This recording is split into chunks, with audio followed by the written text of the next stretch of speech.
आखिर क्यों राहुल गांधी से देश का सम्मान झेला नहीं जाता? क्यों देश के बाहर जाकर राहुल गांधी भारत की बदनामी करते हैं? एक तरफ भारत सारी दुनिया के बड़े देशों का सम्मान सत्कार कर रहा है, तो वहीं दूसरी तरफ राहुल गांधी देश के बाहर जाकर भारत का नाम लेकर देश को बदनाम कर रहे हैं। दरअसल कांग्रेस के पूर्व अध्यक्ष राहुल गांधी ने बेल्जियम के ब्रसेल्स प्रेस क्लब में अंतरराष्ट्रीय मीडिया को संबोधित करते हुए कहा, G20 बातचीत के लिहाज से बेहद अहम है।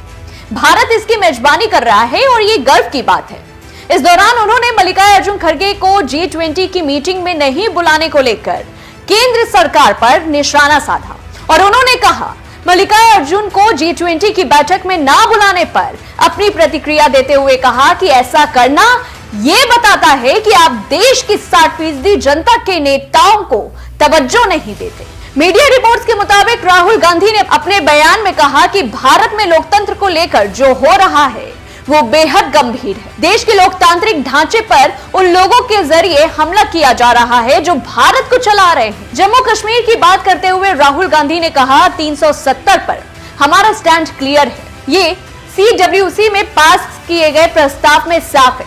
और इसके अलावा राहुल गांधी ने कहा कि हम इस बात के लिए प्रतिबद्ध हैं कि देश के हर एक आदमी के पास अपनी आवाज है और उसके पास इसकी अभिव्यक्ति का अधिकार होना चाहिए। हम ये मानते हैं कि कश्मीर का विकास हो, कश्मीर आगे बढ़े और वहां शांति हो। राहुल गांधी ने आगे कहा कि हमारे देश की प्रकृति में बदलाव की कोशिश की जा रही है। अल्पसंख्यकों में शामिल दलित, ट्राइबल और पिछड़ी जातियों पर हमले हो रहे हैं। बीजेपी चाहती है कि पैसे और पावर केंद्रित हो।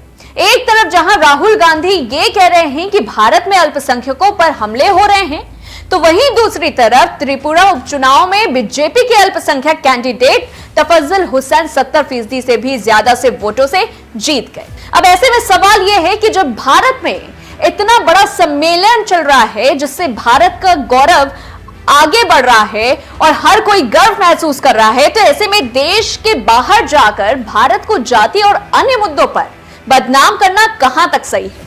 ऐसी राजनीति से यह साफ जाहिर हो रहा है कि कांग्रेस शायद डिप्लोमेसी और राजनीति दोनों ही करना भूल गई है। आपको बता दें कि कांग्रेस नेता राहुल गांधी ने यूरोप के 3 देशों के अपने दौरे की शुरुआत बृहस्पतिवार को ब्रसेल्स में यूरोपीय संसद के कुछ सदस्यों के साथ एक मीटिंग के जरिए की।